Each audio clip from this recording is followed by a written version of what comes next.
Welcome to She Achieved Podcast. I am so excited to feature you today. I think you have a really cool story, and I think there's probably going to be several surprises along the way. And it's really neat because today is really the first day that we've ever met in person. so I feel I, like I know you, but you're I right. feel like I know you too. We were just talking about that, how sometimes you feel like you should already know that person, but then when you actually meet them in person, it's really kind of surreal. This is probably what it feels like when you meet like your celebrities that you follow, right? So Right. it is really cool and really neat, and I'm so excited. I think you are such a pillar in our community. And even though we've never met until today, I feel like I was connected to you in some way because you are such a force in our community. And with your store, are you the oldest store in Tupelo? Oh, no, not by any means. Reed's is Okay. older, MLM is older, Okay. Okay. but I might be the Top three? next. The Yes, I next. think I might be. No, Kirksey Brothers. Okay. Well, That's top another. five, if not I'm top at least 10. in the top something. Top something. So 36 years Yes, I opened in in business for 1988. Main Attraction. The main attraction. The main attraction. Oh, I Yes. love it. It's so fabulous. Before we jump into what keeps you going and the success of your store and being around for such a long time, let's talk a little bit, or let's let our listeners know a little bit about you.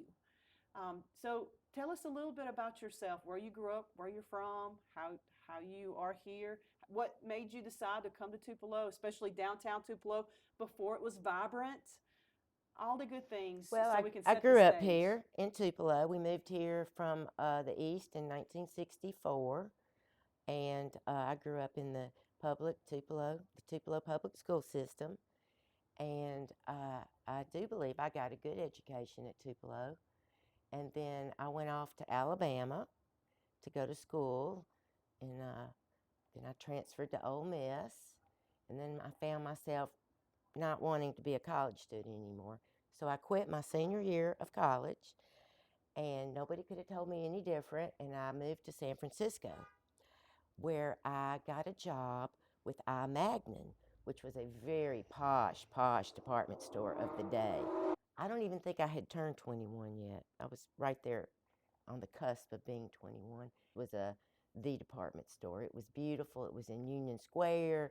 It was very posh. They sold things like, Gucci and Hermes and, couture gowns. And they hired me because my last name is Fleschasker, and that was a very famous name in San Francisco. Very wealthy family, not my relatives, but that's why they hired me. But the best part was um, they said to me, "Now you cannot tell anybody you're from Mississippi," because they looked at that as very detrimental to their salesmanship. They frowned on me from being at Mississippi. And I said to the HR person that hired me, I said, "Well, if you want me to work here, then I am from Mississippi." And I kept my job, and I got terrific experience there. And I I stayed there about a year, and I came back to Mississippi, and I took another interesting job with an Indian importer, which is how I'd always liked Indian import clothing, and I learned a lot from him. And he sent me to Biloxi, where I opened a store for this company. And I did it for a little while, and I just wasn't feeling it anymore. And I had been collecting vintage clothing my entire life. And so I called my mother and I said, "I think I'm going to open a shop in Biloxi," because, the proximity to New Orleans and Mobile and having costumes and vintage, that was pretty good. So I opened, and I made a really nice business there for about 5 years. And then I took a job out of the blue with Sears, and I moved to Santa Rosa because in those days, Sears wasn't doing, up until then, Sears did not do their own display. They did signage. They didn't have cute little mannequins with outfits. They just said sale. You know, so I was kind of in the first wave of in-store display for Sears in Santa Rosa, California. And I have to say, I did not like getting up at 7:30 in the morning to be there, but that's what I had to do. And then I came back home. I don't know what something drove me that I needed to come home. It was very expensive in both those cities, San Francisco and Santa Rosa. And I didn't like having to work so hard to pay the bills. How long did you stay in Santa Rosa? A year. A year. In Okay. San Francisco, a year. Okay. But long Okay. enough to get some great experience from both those companies. And I came home, and one of my friends from Ocean Springs came to Tupelo to visit me. I just had sort of stopped in to try to decide what I was going to do. And we were walking up the street in downtown Tupelo, and there was an empty storefront, not this building, but one a few doors down. And my friend Cher said, this would be a really good place for you to put a store. And I'm like, Tupelo? I don't think I'm coming back here. It just never had been an option. But it turned out that way, and it was probably a good option, because here I am now, 36 years later. I own my building. To me, it's the most beautiful building in all of downtown Tupelo, because it has gorgeous millwork where the crystal and china was kept when it was originally a jewelry store. And it was Riley's jewelry store. And I'm very lucky because I found blueprints from the building, and I've had them all framed. I framed all those right at COVID. So imagine me tanking at COVID and having this huge bill to my friend's frame shop at Village Frame Shop to have all that framed. But I did it, and it's showcases and elevations and cost estimates, everything from the original draftsman up to the architect of the building. So I'm proud to own this building. As a matter of fact, my friend here, Stephanie, that just walked in, her husband owns one of the other. Oh, that's another store we didn't say, Tupelo Hardware. They've been here probably as long as Reed's, right? 26. Yeah, so they've been here a hot minute too, but they're the other store that I would say has all original millwork besides myself. They just don't have all the glass cases. They have places for screws and nails and things. Now, so this building came available, and I made a beeline to rent it, and the lady that owned it was the granddaughter to the Rileys, and she waited a few years for me to get my money together to buy the building.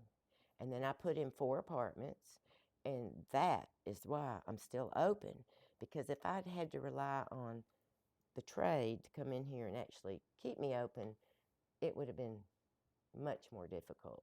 Times are so different from when I opened in 1988. You know, we didn't have the internet yet. Ms. Barbara, you mentioned that you have been collecting vintage clothes for a long time. Talk to us a little bit more about your love for fashion and clothing, and where does that come from? Like, what made you decide to go into it as a profession? But if I had to guess, you probably have had that love for a while. Well, my mom was an antique dealer, and so I grew up collecting and loving things. And my grandmother, when I think I was in the 7th grade, my grandmother sent me a few treasures that had been hers from Europe, and I just loved them. And from that, I think how I started collecting. And when I opened the store in Biloxi, you know, I had a huge collection. And, you know, at COVID here in this store, I sold out my vintage collection, and it was very hard. It was probably one of the hardest things I've ever done, besides go back to college. But it was hard to let go of things that I loved. And I mean, I had like, I don't know, 500 hats. I don't even know how many countless numbers of pairs of gloves, you know, dresses from the turn of the century, Victorian, beautiful, beautiful things. I found a gal whose mama grew up here, and she was interested in starting a business, and so we made a trade. She gave me cash to keep going, and you know, she got the goods, and she's doing very well with it. And it was really difficult to let all those treasures that I had collected go, and a lifetime really of collecting. But you know, sometimes you just have to. It's progress. Sometimes you have to change. I think people are disappointed that I don't have it anymore, but you know, can't ever say never. I may start it back. You've touched on this already a couple of times. I mean, you've been in business for 36 years and you help develop other businesses in other locations. It's just this one here at this location. Now. Now. See, I had a store for in Nashville, Oh. from 2014 to 2012 to 2014. I opened a store in Nashville. Now, did you live there? Yeah, at the time? I had an apartment. Oh, It was my part goodness. time, and I would go back and forth from here to Nashville. And I can't say that it was very successful, but it did what I was looking to do. I was trying to liquidate some of my vintage, and I couldn't do that here. I just didn't have the draw. But Nashville, you know, they love vintage. Mm-hmm. So I did it for 2 years, and I did it on a broken back, and I didn't know it. So I came home. I really closed because I was in so much pain. And I came home to find out I had to have a few back surgeries. So it worked out in the end there. But I enjoyed it. I had a great time. One of my dear friends lives there, so she really helped me find the space. And the landlord okayed my renovation so I could live in the shop. It was interesting, for sure. That is so interesting and unique. And I want to ask you about how did you know when to pivot or to change? Because you've already mentioned a couple of challenging times, which with the most recent one being COVID. But what keeps you going? Like, Well, I don't know. I have a drive. I have a wonderful employee. He lets me do my life pretty good. So because of him, I was able to go back to school. I'm a senior at Ole Miss at the age of 63. I'm going to graduate in May if I keep doing well. He allowed me to open my second shop in Nashville because he had to take care of this place in Tupelo. But I don't know. I probably have drive, and you brought up a good point for me. It was really hard to make that decision to close Nashville because I'll push it to the end, and I was seeing the end. I was really hurting, so that was tough. And then the store here, I've nearly cashed it out a few times. It's been really difficult to hang in there, but then something will happen and I'll have a really good month, or Christmas. It's time for Christmas, and that's always been a kind of a burr in my side because I don't like having to rely on Christmas for my whole year. I want it to be good all year, and it's just not the way it is now. And I also have been kicking and screaming about joining the 21st century into internet and Facebook and Instagram and all the social media, and I still don't have a website. I had one in the early 2000s for a hot minute, but it was wonderful. Roy Turner, who runs the Elvis Presley birthplace, he designed a beautiful website for me, and somehow it got a virus that really wasn't a virus, but it made it look like a virus so people wouldn't open it, and we just closed it down. But it was a beautiful website, and he did a great job with that. But now I've got some local gals trying to promote me on social media, 88 West, who you know, and I'm not really thinking I'm that store. I'm not a store that seems to do well on the internet. I'm too unique. I have too many ones of a kinds and stories, and it's hard to promote all that in one place. I wish people would just walk in the door and come in and they might find something. Don't we all just wish that? It would just make life so much easier. Yeah. You do have a super unique store, and I love it. And I think it completes who it's really an expression of who you are. I think as a person, you come in here, and I feel like this is you, and Yes. I love it. Talk to us a little bit about relationship building and how that has been impactful in your journey. Well, that's interesting because when I opened, I was young. And so all of my friends were young and their mothers were young. And I had great business because we were all going out. We wanted to look nice for the weekend. We were buying gifts. You do those things really when you're young. When you get to be a senior citizen such as myself, those things slow down. You're you're not your purchasing power is different. You're not going out to parties and, you know, wanting to have something new. You're thinking about, how am I going to save money for my elder care? You're not really worrying about those things, and that is really translated into my business going slower and slower and slower because I don't have the youth anymore. I'm not online. I'm not selling maybe what the kids are wearing. I'm not the trendy store. I'm not the only store. My God, the stores that are in town now since I've opened, you know, I was like one of 8 stores when I opened. And now everywhere you look, there's a new store, there's a new shopping center, there's a, you know, a new coffee shop. You know, I have coffee in here too. I have a coffee bar up front. When I opened that, there were like one and maybe one other one and me in Folgers and Maxwell House. That was about it.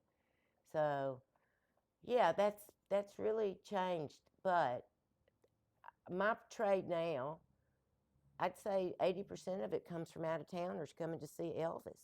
And my store has an Elvis tale, not unlike Tupelo Hardware. You know, we have an Elvis story here that Dr. Hunt, that delivered Elvis and his deceased twin, Jesse Guerin, his delivery doctor was upstairs, Dr. Hunt. So Elvis was not born upstairs, but he certainly had a relation to this building.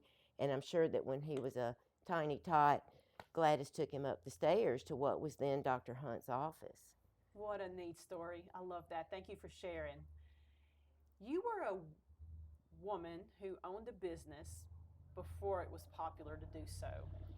Can you recall any of the instances of what it was like being a young woman at the time who was in business? Oh, yeah, very many. My mama was a trailblazer in that. She opened an antique shop in 1968. So I didn't really know that I just couldn't go do something. I didn't have that. I didn't grow up with that. If I made my mind up, then I needed to go figure out how to make it happen. And that's how I did it. Well, the first time I really experienced that, I experienced that twice. But the first time I experienced it was one of the very first times I went to market when I had my shop in Biloxi. And I had a man say to me, well, we need to deal with your boss. We cannot deal with you. And I'm like, I didn't know what he was talking about. I'm like, excuse me? He said, yes, we cannot deal with you. We have to see your man, your boss man. I think that's the word he used. And I looked at him and I said, well, I guess you don't want my business. And I just tithered off, you know, and it was like, well, what did he think I was? And so I didn't buy anything. And the second time was I had never really experienced anything, but I was in Istanbul buying for my shop, one of the groovy places I got to go with some of my friends. And I got accosted by a hairdresser. And so that was because I was a woman and I was an American woman. And my friend who was Turkish, boy, did she give it to him in Turkish. So she was my knight in shining armor in that respect. But those were two things that stand out in my mind. One was about business, and the other one was I was doing business. But you know, those were really the only two things I can even think of. Oh, I know one more. When I was trying to buy the building, it was hard. They wanted my then husband to get involved, and I'm thinking, you know, this is my business and this is my store. But in order to make the deed happen, he had to come in on it. But you know, that's just the way it was in that 1980. No, that would have been 1990. I think 2 when I bought the building. So it was still a little bit sexist that way. Absolutely. I think you're definitely an empowerment symbol for women even Aw. today. And so thank you for trailblazing that for Thank all the you. generations after you. I think that's so important to recognize that. What advice or encouragement would you give women today? If you had someone that came to you and said, I want to do this, but they maybe didn't feel comfortable or confident, what advice would you give? Well, first I would like to say that if it's something you really want to do, you have to find a way to do it, you know, within your means. So if you're trying to do it out of your means, you're going to fail. That's a golden rule. My mother said, well, if you don't have enough money saved up for rent, you're not going to make it. And when I was in high school, one of my friends, her mother opened an Indian import store on Spring Street, South Spring Street, and it was called Hootie's, I think. And I remember looking to her thinking, you know, what she's doing and what my mom are doing, that interests me. One, uh, be sure you love it. It's what you love. Like, I got started because I loved vintage and I had a passion for it. And I would go all over the ends of the earth trying to find what I was looking for. So I say you have to love it. That doesn't necessarily translate into loving it 36 years later because, you know, that's a long time to have a career. And I'm looking at the retirement age now. But I got to, as one of my friends said to me, well, what are you going to do if you go out of business? You got to have something to do. You can't sit around and eat chocolate all day. So that's kind of off the table now. But I think for another bit of advice is, you know, get verbal affirmations and advice from people that you know that are doing it themselves. You know, maybe it's a parent, or maybe it's a friend, or maybe it's another store. You know, sometimes other businesses are quite good about giving you advice, and then sometimes they're very jealous and they don't want to tell you nothing. So, you know, if they turn you down, that doesn't mean the next person won't. So just don't give up and think outside the box. I think that's really good advice because um, just because maybe you can't do what you want to do, A, B, C, D, maybe you can skip around and figure out another way to go in to do it. So be creative, think outside the box. I can give you, when I started, I didn't have any money for advertising, so I would do fashion shows. I would do them at a restaurant that's long gone called Jefferson Place. I did fashion shows at the Hoka in Oxford. I did them for church groups. Wherever I could find a place to let me do a free fashion show, we would do it. And that is one of the ways I got my name out here, was doing that. And something I touched on earlier about my friends were my customers and they were my models too. God love them. And that's how I got started. And now, you know, I'm looking at the tail end of this, and the customers just really aren't there like they used to be because people don't shop. Their habits have changed. People like to sit behind their computer and press a button.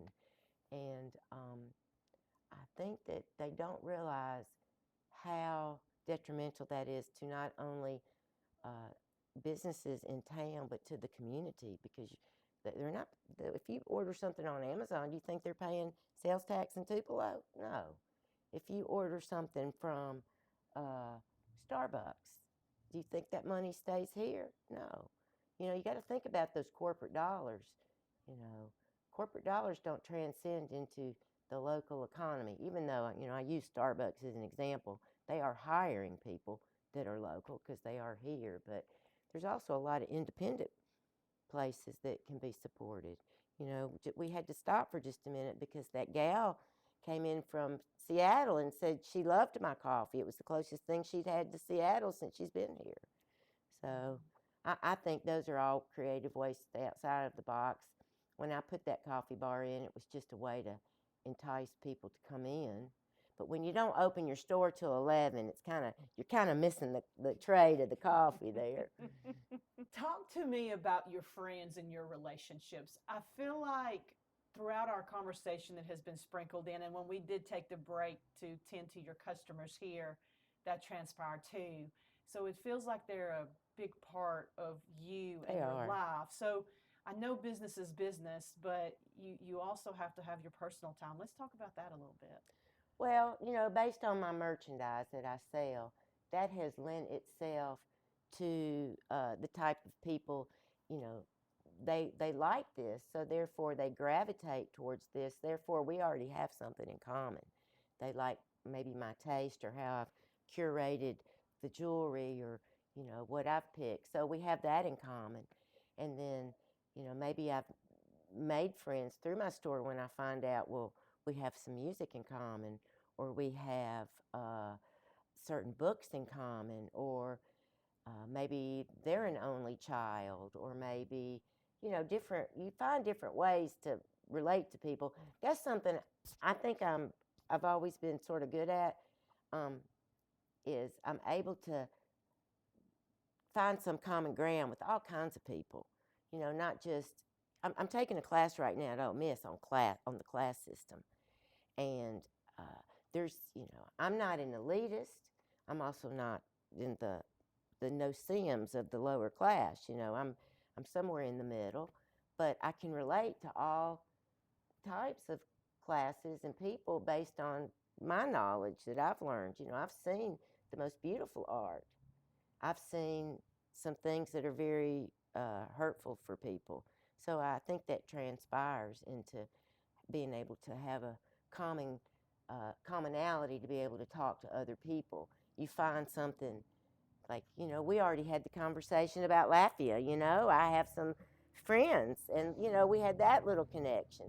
So I think that's one of my, maybe that's a talent, I don't know. So I guess your talent is just acquiring friendships through your business. It's so interesting because the vibe in the store is unlike any other store downtown, I would dare say. It just like the customer that walked in here and said, it feels very welcoming and very unique and very like you just want to go through. And then your persona and then your vibes are very unique but secure and intimate and very welcoming. Thank you. That's sweet of you to say. And that is unique, and I think you make that. And so I'm not surprised to hear. In fact, while I'm sitting here, I'm literally thinking you should just like put up a live cam in here when you are here because of the experiences, and you never know what you're going to get. Like you could have a TV show, is what I'm trying to say. The young man that works for me, Brody, he used to love Ab Fab. Do you know that British show about two crazy ladies that open a shop? He said that I remind him of one of those characters on Ab Fab. And I thought, well, we could probably have our own reality here sometimes. I think you could. I think you're definitely a personality, and it's just so unique, right? Sweet. I bet every day is different and unique, and your store is unique. You could have a show on the products that you have here. You could, like, your cases are so unique and different from one to the. They're beautiful. They're stunning. If you're listening to this right now and you've never been in the store, I encourage you to come in here because it is stunning and it's beautiful, and every piece seems like has a story. So that alone could be a show. So very cool. Okay, Miss Barbara, we're going to wrap it up. So last but not least of the questions, if you could give your younger self one piece of advice, what advice would you give yourself? I've been thinking about that now that I've reached the age of I have been thinking about that a lot lately because as a young woman, and I think I'm not an exception, I was really hard on myself. I was my worst enemy, my hardest critic. Things had to be perfect. And one of my best friends I was talking to her about something recently, and she said, things don't have to be perfect. And I'm like, well, that's right, they don't. And I think if I could give myself, my younger self, some advice, I would tell myself to relax and let things happen organically the way they're going to anyway, because you cannot make changes sometimes. They just have to happen. I will say that I will tell my younger self to maybe not go down a certain path that I chose every once in a while. I should have gone another direction, but I was always hard-headed. And so, I had to see what was behind that door first. And I'd be like, oh, no, that's not for me. We're going to try this one. So I think I always knew the correct path about a lot of things, but I wanted to experience a lot. And I have. Because if I wasn't the kind of person I am, I would not have seen the world. I would have not have lived in some exciting places. I would not have probably even opened this store. It just happened the way it was. It did, it's all the way. And I have made some mistakes for sure. But I think that I'd like to say that I've learned from most of them. I can't say all of them, but I've learned from most of my mistakes. And, you just don't know till you do it. And hopefully that I'd like to say to the people out there that are interested in starting their own business, you're not going to ever know if you can do it until you try it. And there's a lot of worse things than failing. So, failing just makes you learn more. So true. That's my advice. That's so true. I love it. Good. Thank you. Miss Barbara, thank you so much for your time today. I enjoyed it tremendously, you. and I I can't enjoyed wait it to share too. your story